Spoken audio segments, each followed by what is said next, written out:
I'm Mike Sharwriter and we'll be talking about Star Trek Online and really a building a ship. Well, this one's a new one for me. So, this one's going to be building the M'Challa Bird of Prey Refit. Okay, that sounds a bit weird, but what? Why? This is really more a video about my thought process of setting up a free ship for the Klingon recruits. I really wanted a video showing why I picked certain abilities and how could I pick those particular abilities. Given that this video is part of the Klingon recruit storyline, I've decided to include it. So, let's see what the ship's all about. Now, yes, I've actually managed to do some tweaks to the previous page. No, the previous page. I mean the big lot of start pages for the ships. And yes, this is the reason why I made those start pages. Now the hull, it's actually lower than most other ships. That all scaling that because tier 6 and tier 5U and tier 5 and any tier 6 and 5 or 6X ships all hull scaling have hull scaling built into them, so that means that you can take more damage when at higher ranks, but higher level. But this really is to say this is not the this has got a lower hull than many other ships, so this ship can't take too much damage. It's also got low shield modifier, like many other birds of prey. Another low, reasonably decent turn rate, reasonably decent impulse modifier, and very good, very high inertia rating. Almost no sliding at all. And what causes antimatter, matter antimatter, pretty much going to be standard on Klingon ships. And our bridge officers is all universals. We've got a commander, 2 lieutenant commanders, and a lieutenant universal. All that very nice. We've got 4 standard weapons up front, 2 standard weapons at back, and 1 experimental. Consoles are 3 engineering, 2 science, and 4 tactical. And we've got 2 device slots. This ship can equip dual cannons. Yes, it can. It's got somewhat unique console. It's actually reused one. This is enhanced induction coils from another ship. And yes, I did not copy and paste that and get that. But it is a ship. It's another ship. Something that you've got from another ship. You do get enhanced battle cloak and radar flanking. And we've also got the StarShip trait, and this time it's Waving Barrage. This is also from another ship, believe it or not. But believe it or not, this means that most of the information here is pretty much, we've got ideas what we can do about it already. So, what were main spots? It looks fast and agile, it's going to be turn quick, and flies very similar to T1 Burrell Bird of Prey. And actually is very close to those stats because I had both of those on my screen at one point. And it will perform very close to those types, any bird of prey around the same rank. This bird of prey, being tier 6, lacks any specialization seating. This does mean it makes it a bit harder or a bit easier to work things out. You got less choices, so it's a bit easier. But it's also a bit harder because you have to use a certain amount of skills. You only use certain skills. Since dual cannon, which the dual cannon option worked on our original duel, should work better here with more guns. The 4 universal bridge officer slots is more a question: how to fill them with what bridge officers, because you can run all science, all tactical, all engineering. Although I wouldn't recommend any of those. And the StarShip trait might offer us an idea of what we can do. The trait is Whipping Barrage. Now, Whipping Barrage extends the duration of cannon scatter volley by 4 seconds, and that is it. So basically, you need scatter volley, cannon scatter volley. So cannons sound like an even better idea. Scatter volley is normally available, will be active for 10 seconds, and is now extended to 14 seconds.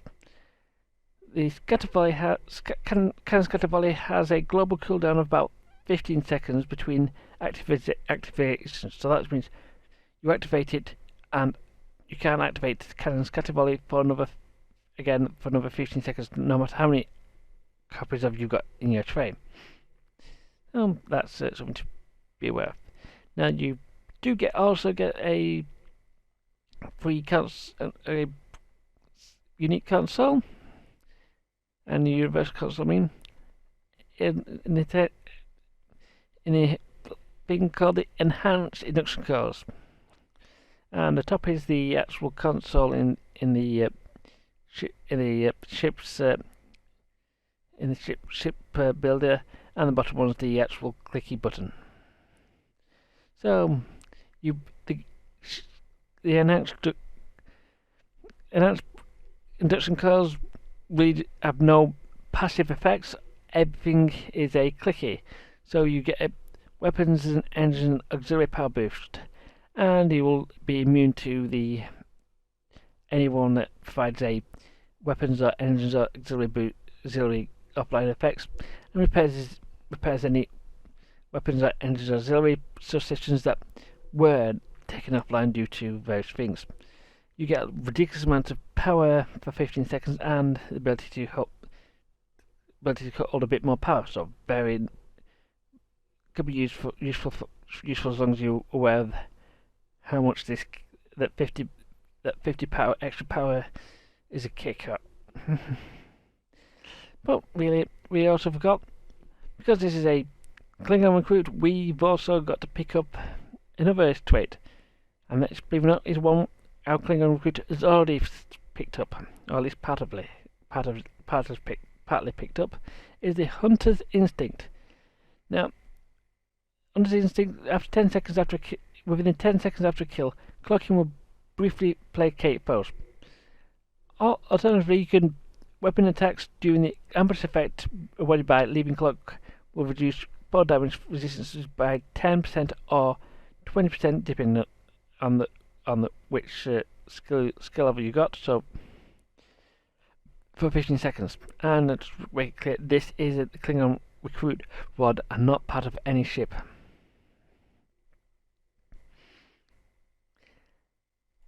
Some notes I've written down. I have the best type of cloak available, and the ability to take advantage of positioning, but by hitting the rear quarter for extra damage with the radar flanking bonus. The ship can run dual cannons and has a trait that will boost the cannon buff skill reasonably well. The cloak skill for has two effects: one for getting out of trouble, and one for getting quickly taken down over floats. So very, very nice to come in, blab, and go away quickly. So I think I better show you how I built my level 10 version of this ship. So I better go off to me in Kronos' shipyard.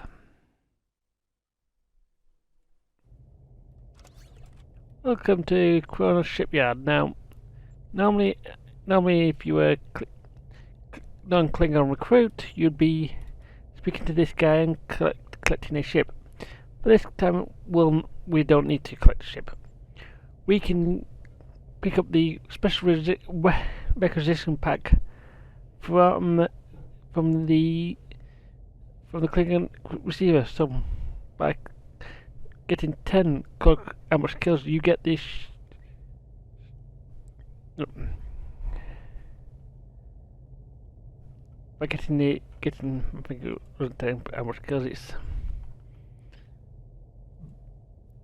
by getting the right person, killing the right person after the specific person you've got, you bringing down the house, you get hold of this ship, and you can claim some more stuff if you, which we'll use later. This is added a lot more decent gear in the start. We boost our weapon up whilst we melee weapon up whilst we're at it. So since we've got ship in a box, we have to open it up by clicking use. And suddenly we have picked up the AKS rumor, and it's also picked up some unlocks and stuff. Now, since we've just gone to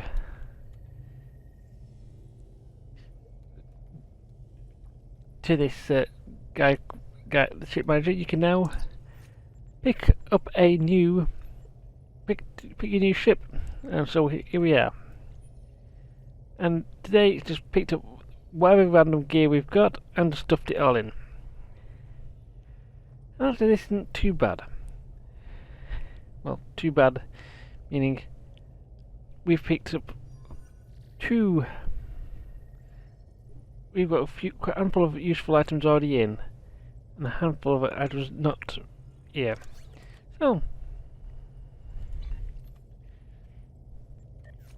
as for the gear, we don't want this dual beam rank. However, we need to replace it with a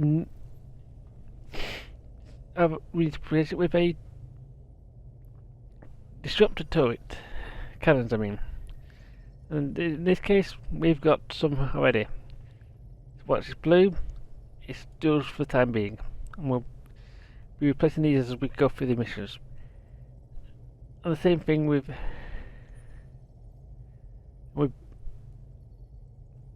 and because we haven't got anything to stick in that slot at the moment, as we do, we have this console here. It's technically something we would normally have done. Now, the big problem is stations. Now, technically, we have given us a good set of them. Other than, I don't want to be having. I want to change this around a bit, but that's purely because I've got this is Klingon recruit, and I would like to have a certain Klingon recruitment bridge officer available to us now. I should say, I want to have her. I should say, I will have to pick her up and get some more kills before I can run this properly. Now the question is, what option? This actually does give me a good build to work with, other than not really good build, but I can find some stuff to use. The best place to start is going back down to Kronos. But we need to get some cash. But before, I know I've got 19,000 EC here, but that's pure because I've done things in the game on another account that I don't need to have. That is purely because I've done something with some other stuff money. That is a lot of money that I don't. Technically, is taken from a second from me buying some items. So we could go visit our requisition pack guy, and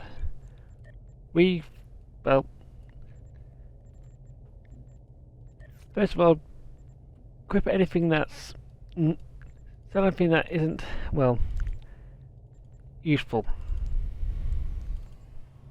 Now I've cleared out a lot of stuff here, and there's quite enough room to slot stuff in and change my gear, and got a pseudo set of gear up here if you so wish, and for more gear that I've used if I hadn't been purchasing my own. So, question is, with all this up here, only used, can I do anything with this? And actually, yes, I can, because what I actually, well, this is all somewhat useful. I need to get some useful abilities in onto these bridge officers pretty quick. So let's head down to the bridge officers trainer.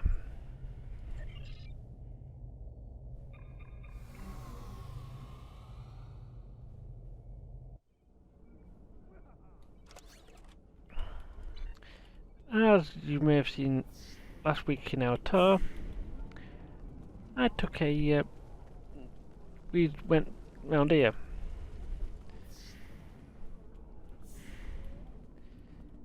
And because, well,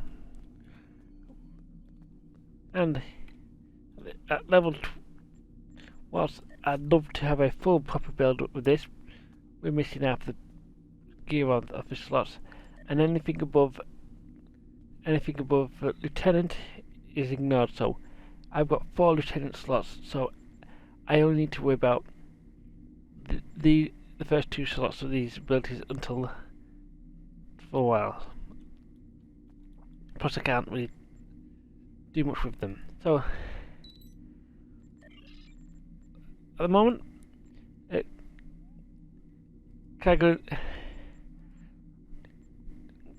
Kajan is fine, but we need to sort out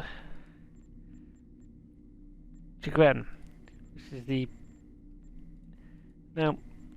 big one is reverse shield priority. I don't particularly like that one, but we have got ability to buy 4 lieutenant counts. Lieutenant ability, lieutenant skills, and we could put a few other things in, such as swapping this science officer to running hazard emitters. Now this is just pure so I can actually have a shield deal and a 2 hull heals and a shield deal. And I've got to bring in a second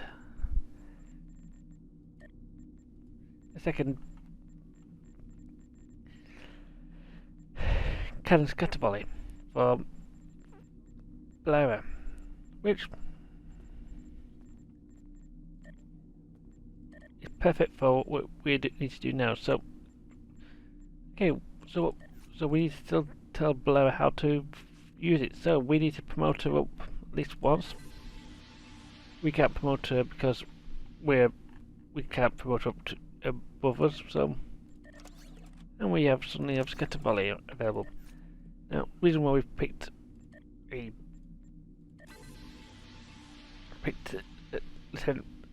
Military Practical Weapons 2, it means we can fire this weapon.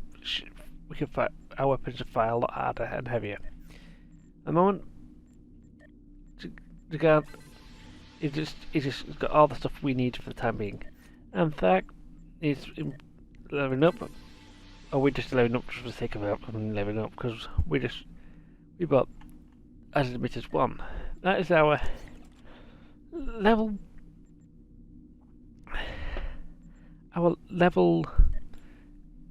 10 to 20 layout. Other than one final step, builds up the ship.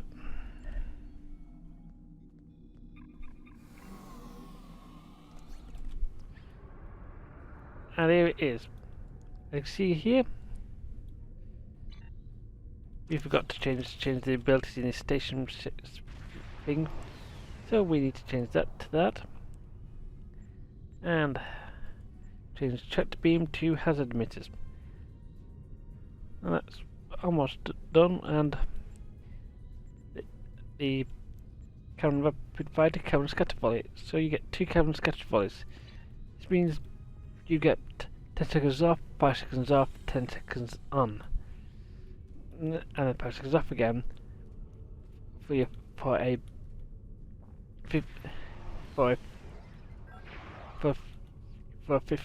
15 seconds of burst fire. Now this is one of those builds where I could actually start with some in this area known as the spam bar, which means I can get all these to fire reasonably well. Well, that's the outside of this video over them. I think we better do some theory crafting on the level 65. Okay, we've now got a level 60 build, 50 build or level 60 build, and I've accidentally made a boo-boo here. First of all, I couldn't find the appropriate skill in the skill planet at STO Academy. I forgot to add that note, but this is a great way to, because I've also got that I've got one extra Sense console. Yep, that's a bit of a boo-boo here, but that's because I was using a very similar ship that knows the car, which is a bit of a better prey and is otherwise very similar. And I've forgotten the experimental weapon because there isn't much choice for 3 players, only 1 or 2. But for fresh level 50, here we go. We've got 3 cannons up front and a torpedo. In the after weapons, turrets. I've deliberately gone for disruptors purely because of Klingons, and I can always find some Klingon boosting phaser. Klingon disruptor boosting the things for Klingon, so it's not a big loss. Of course, we've got whilst our deflector, impulse engine, and warp core and shields are all pretty much standard ones for the type of job we're doing, but the deflector is one to boost. Is more of a boost some of the stuff we're doing, and the impulse engine is pure because is the combat one, so it's just because we need to have everything in weapons. And the shields would be just random one I picked. It's the core variant if you really want to know. And I'm not sure which was the best one, but that's got the best amount of shield capacity. But that's not the only reason why you have to be wary of it. But moving on to our universal slots. First of all, we're going to go starting the bottom right with the tactical. We're going to start going from the right of that box, so it'll be cannon scatter volley 3, torpedo spread 3, beta 1, and tac team 1. This is pretty much a couple of options I've got. I could always swap the boost the beta 1 to beta 2 and drop the torpedo spread down if you really want to. Those are, as I said, you can do. These are options I like to consider. And we're picking emergency power to weapons 3, which gives a good chunk of power to your weapons. I'm also picking a complement skill is emergency power to weapons, which not emergency power to engines, which allows us to get around the map reasonably quickly, especially when you're in a small ship that can not only dart around, he also needs to get into places quickly if you're going to do damage. I mean, a lot of late game players do fly it, and the best way for a raider to survive in here is to just not be there to take damage. And let's start at the top. Well, this is all science, all the way. So I'm going to start with top right with the furthest right skill. That is Photonic Officer 2. That's pretty much one of the best abilities to use for this type of ship, which is basically the ability to reduce the cooldowns on every skill on this page. Every bridge up to skill on this page, you can see, by quite a bit. The actual numbers will depend on when it's activated and how long the Photonic Officer was active for one as well. So but you can get it to about 2 down to global cooldown if you perform it right. And also pick up the polarized hull and transferred shield strength. Both are pretty decent shield and hull heals. And then there's hazard emitters, which is a very nice hull heal and can get rid of some nasty effects on your hull, which you really do need to be aware of when you're flying, because you can more or less end up having a plasma weapon burn your ship alive, and you have not much hull before it sees through it. And then there's obviously Science Team 1, which is very nice to have running. I've got to mention that the engineering consoles are basically include a RCS accelerator, which boosts up your ability to get power around the place. And I picked up a couple of consoles which neutronium allies, which really do help boost your survivability by reducing reducing damage by small percentages when you're using it. There are other consoles, but for a free console, this is probably one of the best you can get. Now, Photonic Officer is brilliant for reducing cooldown. And talk about reducing cooldown reduction. We've got, for most skills, running 2 copies of skill can provide near full uptime on that skill. For example, emergency power to weapons can be run. Two of them will run if you're willing to.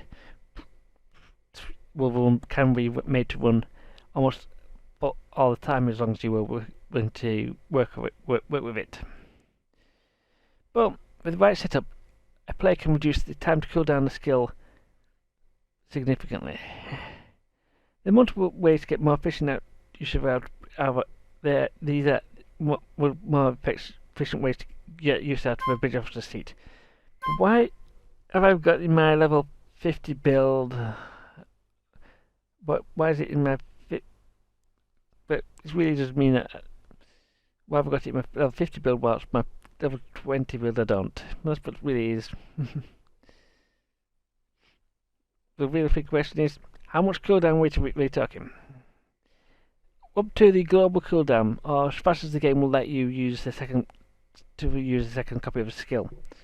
With using Photonic Officer, cooldowns are near global or at global quite often.